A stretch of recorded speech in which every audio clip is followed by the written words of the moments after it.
us getting to as close a full understanding of the technical requirements of this job as we can, in any areas that we're currently unclear.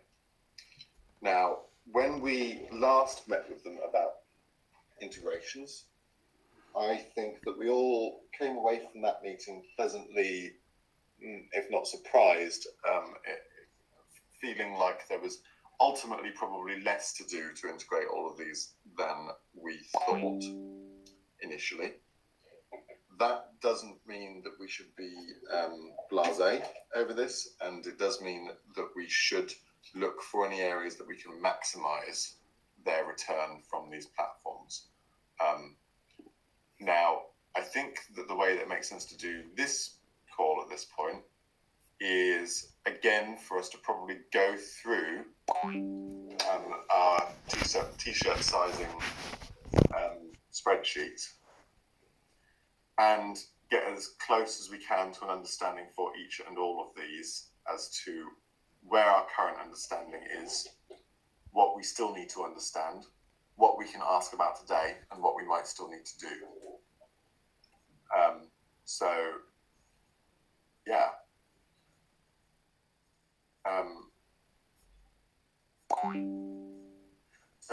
the other purpose of this meeting right now is to get to the point where we have a clear agenda for the meeting later.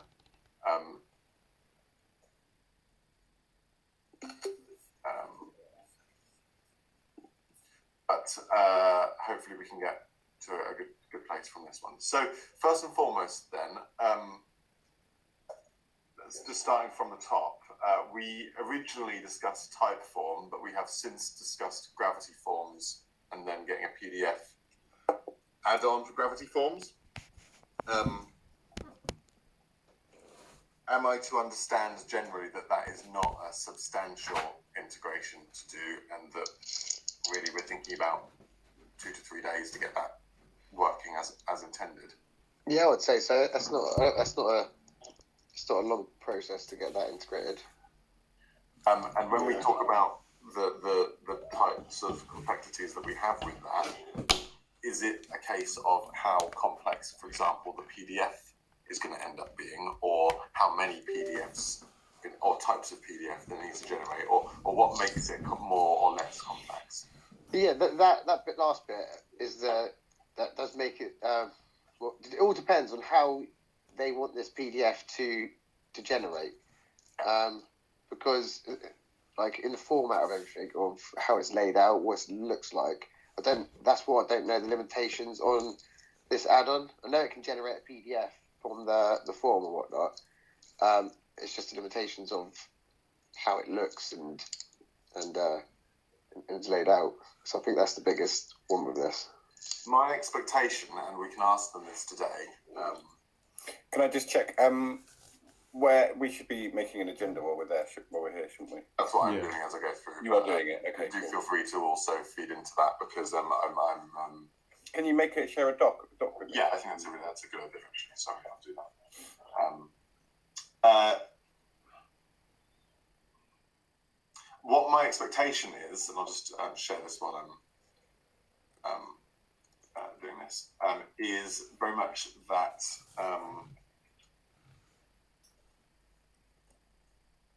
is that the types of fields that they'll need to do are along the lines of, this is a person's name, this is the date on which they completed this, this is the type of certification potentially, because it could just be like the title of the form that goes into it, and in big letters or something. It could be the score they got on it. But it's unlikely to be a level of complexity that's like inserting words within paragraphs. It's most likely to be data entries in a certificate of some kind. So I think fundamentally it should be relatively achievable to make it. If we can generate a PDF that puts those entries in, well, then it should be relatively simple to produce those outputs. And it might be possible from one base PDF to make multiple different types of certificates from it. Anyone at this point thinking that I'm dramatically off the mark in what I think the expectations there are? No, I think as long as it's like you said, quite simple fields like text fields, just the basic ones. I think it'd be fairly straightforward to generate a PDF from that. Okay. The one complication I can see there is that we will need to do training of their team in setting up their own gravity forms, which is while it's fairly intuitive, it's got quite broad capabilities, and so there's just a lot that you can do with it, and we will have a lot to train them on. Yeah, and clients have struggled with that in the past, so it's worth mentioning that at this stage. Yeah, especially if they want to be using like conditional fields or anything a bit more complex as well.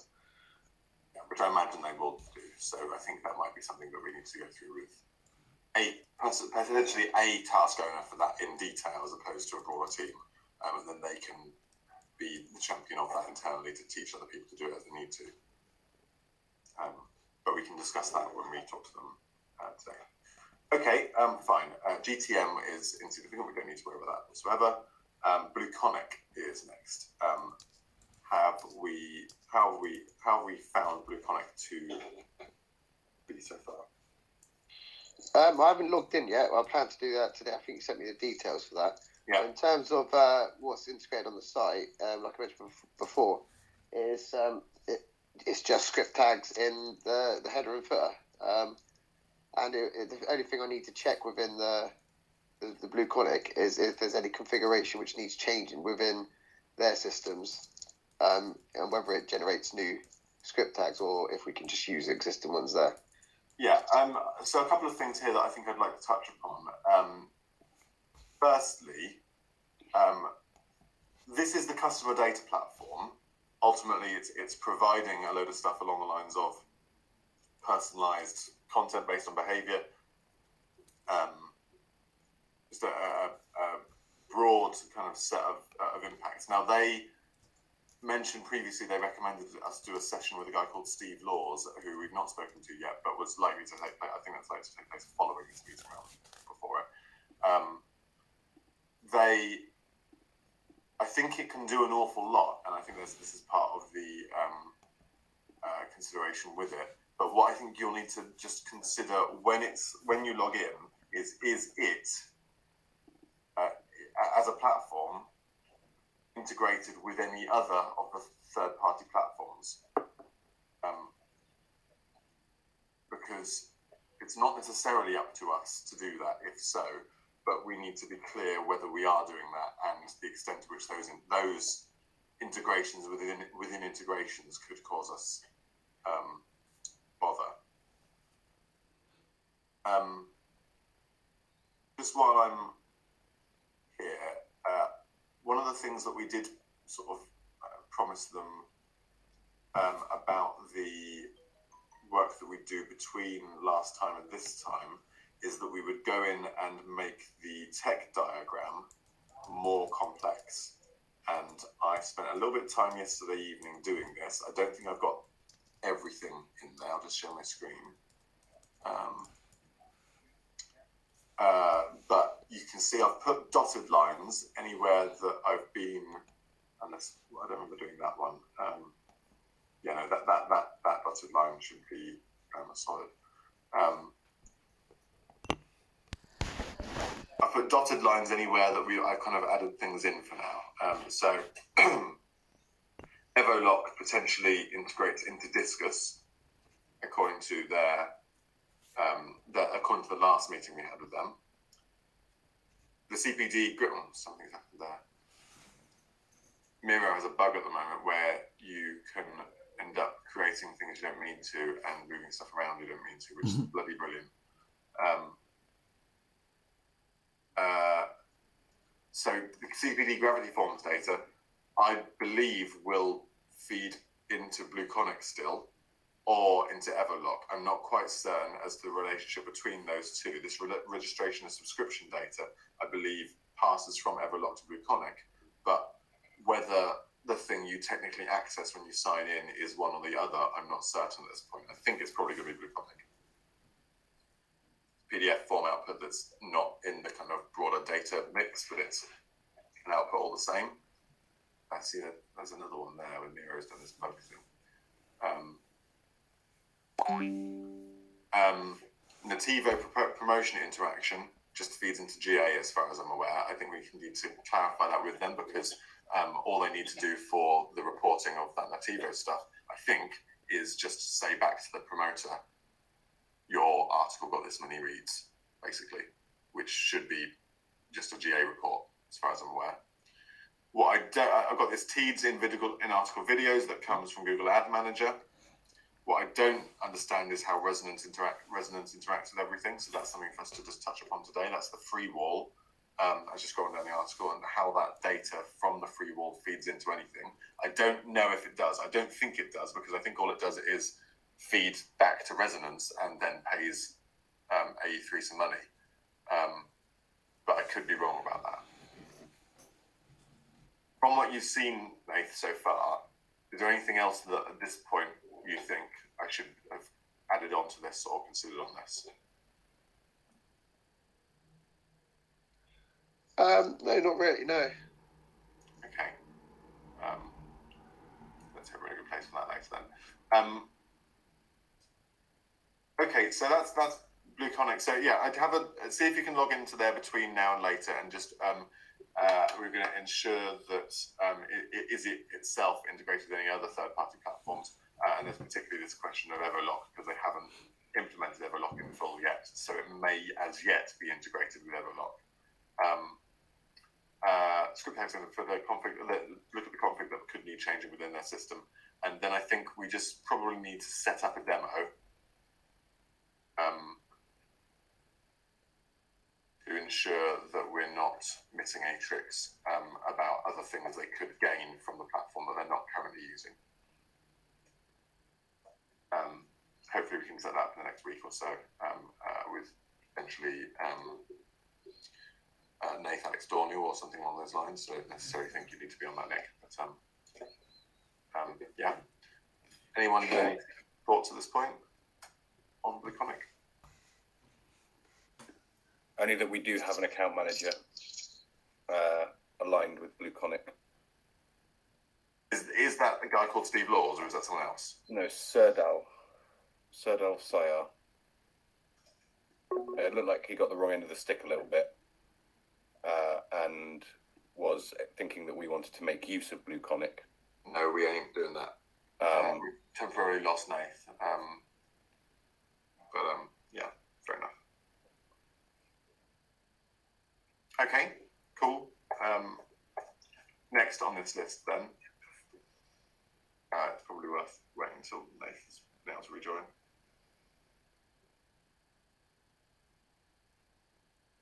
Just internet faff, I imagine.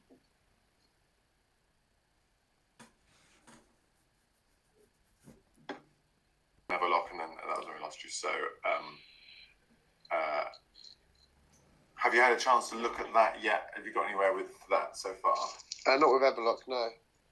Okay. You did send login details for that one, didn't you? So the platforms that I sent login details for on Monday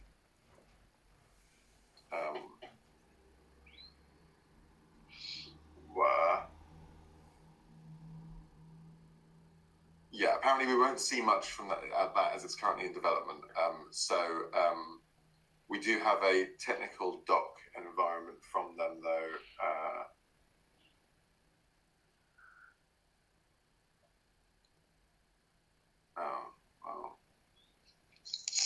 Okay, here we go. Look, it wants me to log into the technical doc with this.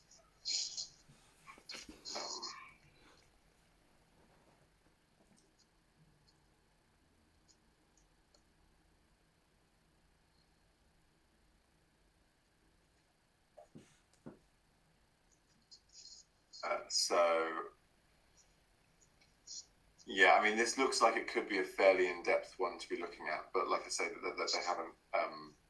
It's not done yet, literally. So we don't know for certain whether it's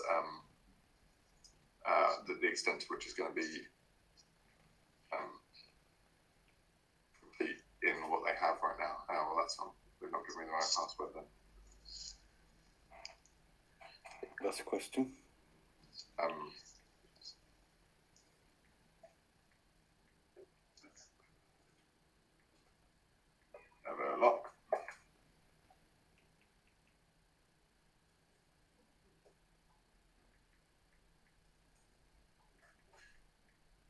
It does look like these are potentially different. Oh, it looks like it's the same place, but yeah. Okay, so I think realistically, this side, the internal side of this, is less useful to us, based on what I can see here, at least, than the than that tech documentation would be. If I go journey builder, though, for example, is that going to give me anything more?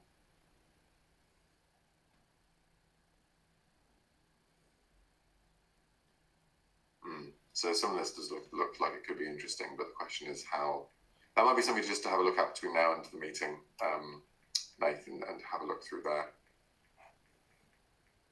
Because it's not something that I don't know for certain if this is going to, if anything from here is going to be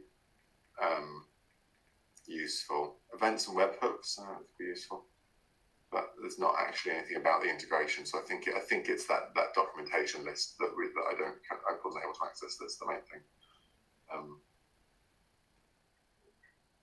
Okay.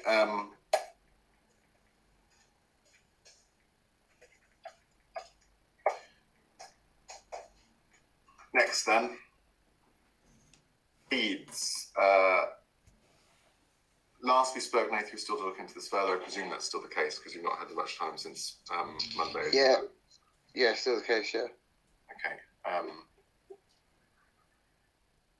Cool. Analytics is clear. One signal. Now I asked about one signal versus Crowd Compass. Yeah.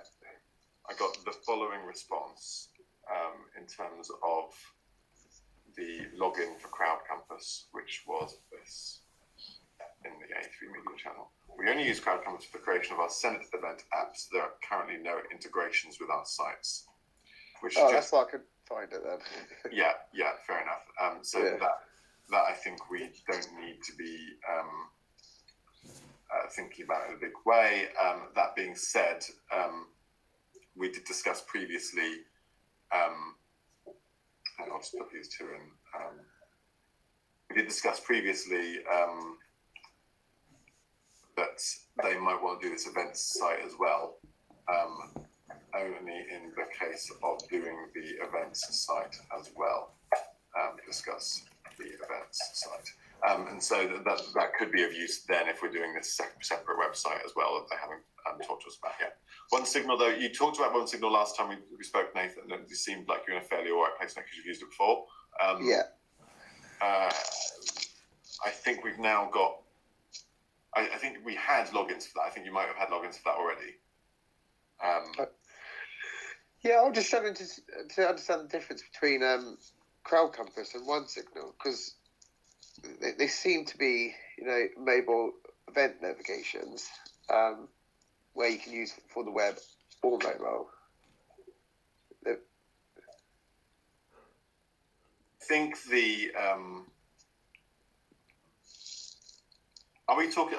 Is it possible we're talking about literally different types of event? I.e., the Crowd Compass is about going to a conference and the event that's taking place at the conference, and One Signal is about engagement level of customer events, i.e., the user events in terms of UX.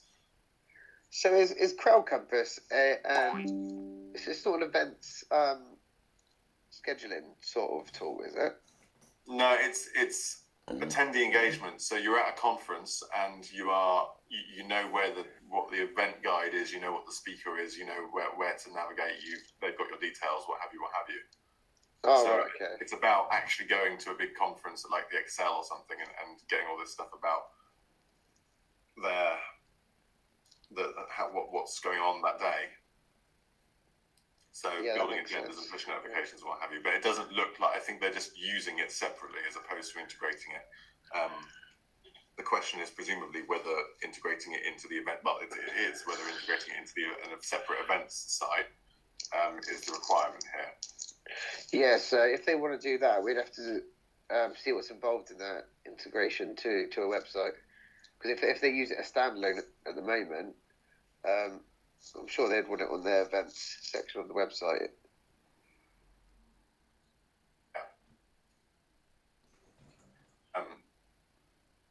So we'd still need to look into that a bit further then, either way. Yeah, like if you log into Crowd Campus, has it got all the details you add in there, and it's completely separate? Yeah, I presume so. I can create an app. Yeah, look, this is a dashboard. This is a builder, isn't it? It's basically a CMS for an event, for your event app, isn't it? Yeah. So I guess like on the website, if they want it integrated, I'm guessing it would be just pulling through certain things for the event through. Basically. I'd imagine it would be pulling through certain things for each event. And pushing people to their app. And pushing people once they've registered to possibly just to the App Store, but possibly to the App Store with the user being logged in or what have you. I don't quite know how that would work. But I don't think this is their expectation at this point. This is a stretch goal, if anything.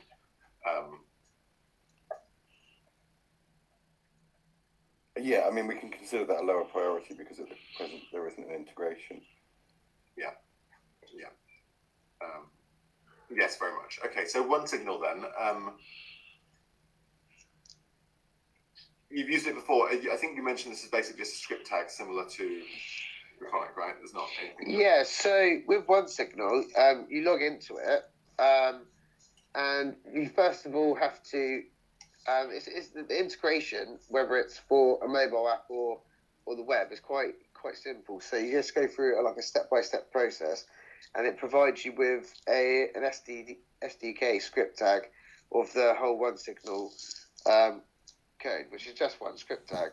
So you add that to the website, and then once it's added to the website and it's been authorized on the domain name and stuff, they go into One Signal and they can create their own push notifications within One Signal, and then they can push it out to the website. Yeah. So yeah, it's a very simple integration. Okay. Okay, fair enough. Cool. Discuss, I think we've discussed being plug and play, so we don't think we need to worry too much about that. Also, One Signal, you can set it up so say if they wanted to push a desktop notification out for people who's on the site when a new blog post goes out or a new event is available, you can configure it to automatically push a notification out once those are pushed. Yeah, I think there's a bigger question here as to what extent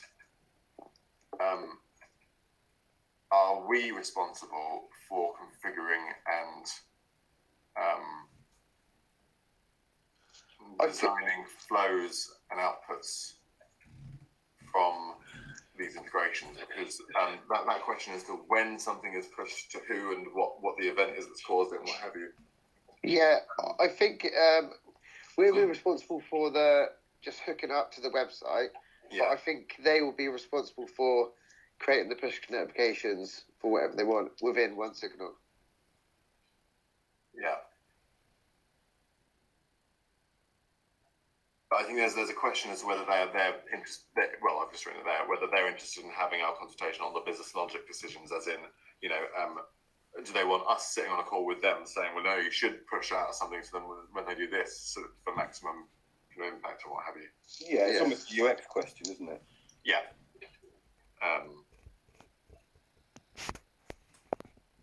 Okay.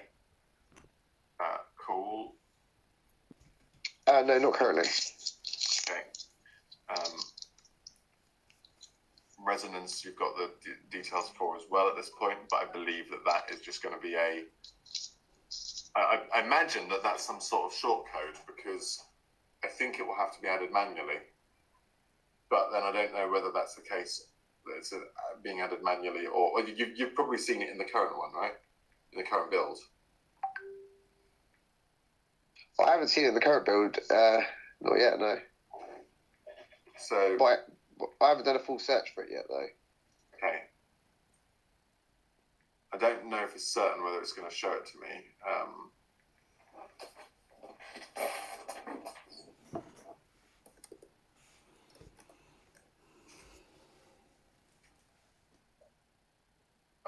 That site's not loading, which is not helpful.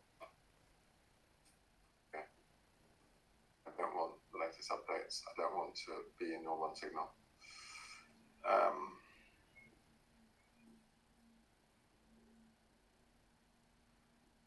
It's slow this side. Maybe it's fine. Hoping they'll give me a free wall somewhere here. That one's giving me the full article. That one's giving me the full article.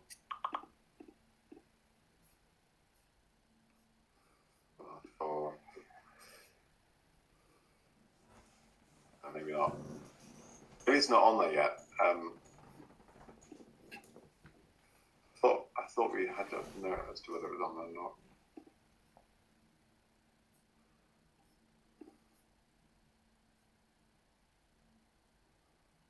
not. Okay, well, have a look, see if it's on there, and what we discussed with them last time is that this is delivered through a pixel as opposed to anything else, and is mainly through GTM. So I don't think we're likely to need to worry about it from a big tech perspective, but it's worth thinking about. Okay, well, Nativo we've discussed a little bit. It's just script codes again, and I presume it might even be that it doesn't need to be integrated with GA, because it might be that the integration with Nativo is the thing that provides the data back to the third party. I think that is the question to be understood there.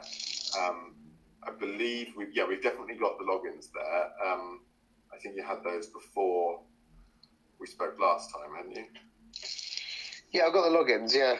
But in terms of the code base, it does look like just a script tag, but I don't know if there's any configuration within Nativo. I need to log in and see. Okay, yeah, that would be good to see if that's the case. Curriculums we've just discussed. And Yoast is irrelevant. So look, that's kind of where we are there. What did I miss out of that set to put in here? Taboola, Quantcast, Resonance, Nativo.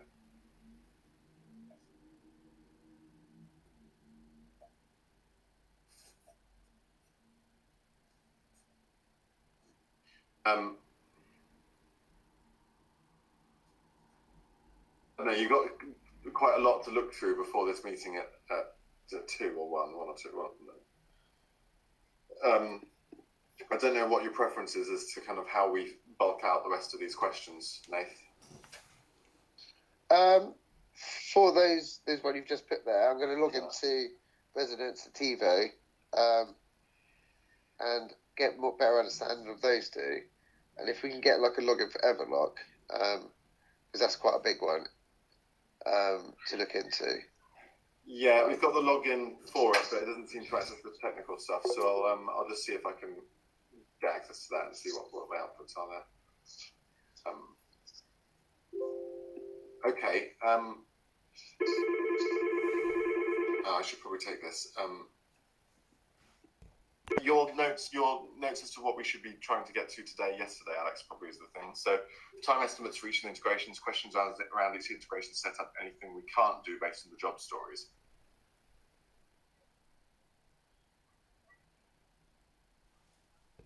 Well, we've kind of covered our questions, right? I think so.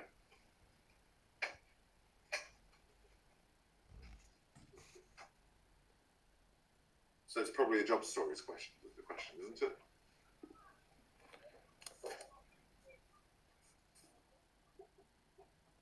Yeah. Because we're not really aiming. We don't need to aim to get to a full estimate today. We will need to get to that.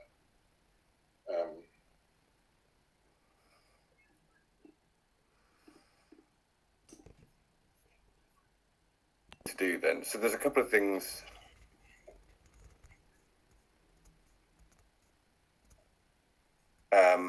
Nate, that you're going to look into between now and then. I think if I were you, the best thing to do would also be to just look through the job stories quickly and make sure that that we can do everything that needs to be done. and associate with each of the job stories that are relevant which platform we're talking about, or platforms. Yeah. I think that's a solid thing to do. Yeah, I'll have a look through that. Yeah, you shared it with me. Yeah, I'll just share this here. Okay then. Well, Nathan, ideally, let's say by 1 o'clock or so. I think I've shared. Did I share this with you as well? Yeah. So, I'm gonna. I think it was these ones that we had further questions on, wasn't it? So if you add notes to this, just add a comment or something, you right click and add a comment with anything that you'd like to kind of add for us to discuss between now and this afternoon. It'd be good to get a few inputs on each of those so that we can ask the right questions later on. Yeah, with that Taboola one, yeah. Have we got any info on that one? You should have a login.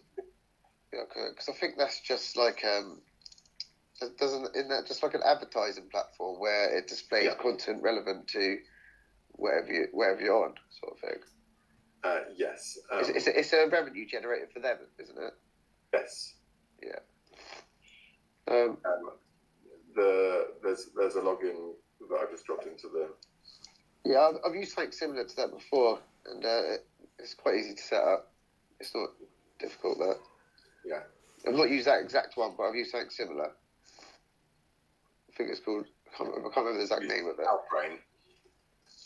Outbrain's the other big one.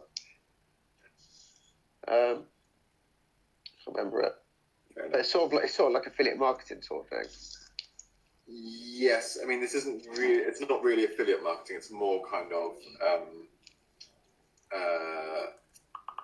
How to put it? More sort of. It promotes content from third parties that aims to give you a lot more advertising on those third parties, because those third parties are basically all advertising. It's the sort of thing that says after an article, you won't believe how these celebrities look now. It's clickbait stuff that pops up after articles. I think the one I've used is called MGID. I don't know if it's similar to that. I'm sorry? MGID is MGID. It's like an advertising sort of platform.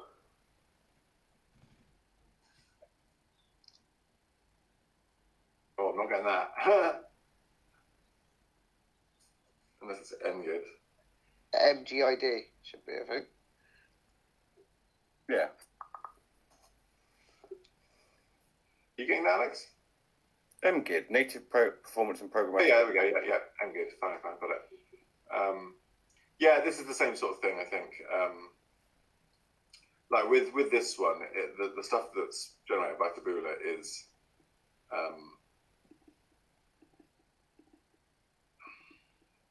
when this site loads.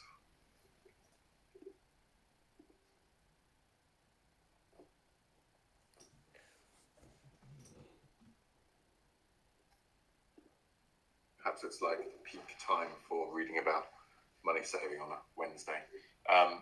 The Taboola stuff is this. Can't lose weight after 45. This mistake is to blame. New SUV for seniors is cheaper than you might imagine. Oh, well, click on the new SUV, and what you get is this ridiculous URL that's not anything. New SUV crossovers, best prices, and there's a lot of okay, presumably someone down the line, like Kia and Mercedes-Benz, is paying for this. But I don't quite understand how it works. But you get a lot of clickbait content and lots of stuff that's basically if you click on this stuff, you get viruses on your computer quite a lot of the time. Yeah, it's pretty much a replica of MGID then. Yeah. Yeah. There's the little Taboola icon there. Yeah. I'm guessing the integration is very similar to Google AdSense in terms of getting the script tags. Well, you can presumably see it in the build, because it's on the current build. I can't search in the build at the moment, though, but I can log in. Yeah, well, hopefully you'll be able to get that sorted this afternoon. But okay, cool. Well, I think we've got some clear actions between now and the meeting. Anything else to talk about, guys? I don't think so. Just worth refreshing those actions. Which were the things that Nath, you were going to look into between now and then? It was going to be the resonance, and if we can get like working login details for Everlock. What else was on that? The Sharing the screen. Yeah, the TiVo as well. So also, what Quadcast? What's that one? Quadcast is the cookie management plugin. Oh, right, okay. We should have and Alex, you should have an invite for that.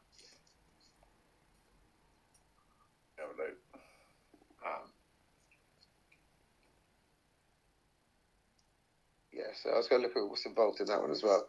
So yeah, those four there, and Everlock. I was going to log into Blue Conic and to see if there's anything we need to do within Blue Conic. Yeah. So yeah, I should be able to get more info on those lot before the meeting. Yeah, just questions. Questions are the main thing. We need anything you can't find out, we need to ask them. And stuff that's kind of impactful from a business standpoint, not simply kind of how do we do this, but more along the lines of, well, does this allow you to do what you needed to do, and what else might you need to do with this kind of thing? Yeah. Okay, then let's leave it there then, guys. Thanks very much. Friday, Mike focused on migration, the technical aspects of that with this. As it's WordPress to WordPress, one imagines it should be good. Yeah, I mean, generally it should be, because it could be quite a large database, which can sometimes be a bit of a pain, but it's a huge database. It's going to be, they need to put everything on there, which is going to be 10 years plus of content. Whoa. And it's going to be in the thousands, in the tens of thousands of pages. That's not ideal. It's going to take a bit of time. Yeah, it's going to take a bit of time. It might be something that someone has to do in the object, for example, when we've got the hundreds. Yeah, it's just like, sometimes like these plugins, they work fine, but with big databases, they probably won't. And it just depends what's in that database as well, like how they've been worked. Say if it's 10 years, going back 10 years, then there might be some bits in there that are a bit shitty. I mean, they went online only in 2008, and they had a website before then, so I wouldn't be surprised if this has been around, roughly speaking, since the beginning of WordPress itself. That being said, I don't know how far the content goes back. I wonder if there's a page. Yeah, well, I mean, if they need all of it, then they need all of it. I mean, my initial thought would be, is there anything that's expendable or like can be redone? But that's... I mean, I wish there was. It's a news site though, so it's like, look, if you were moving BBC News, you wouldn't lose. No, I know that, but it's if we don't ask the question, we'll never know. No, of course. But because that might make things a bit easier. But yeah, it should be okay, but it could be a bit more time consuming than we think, because sometimes, like, if you take a database like, let's take Anthesis for example, that's been that every time Will or I try to pull that down,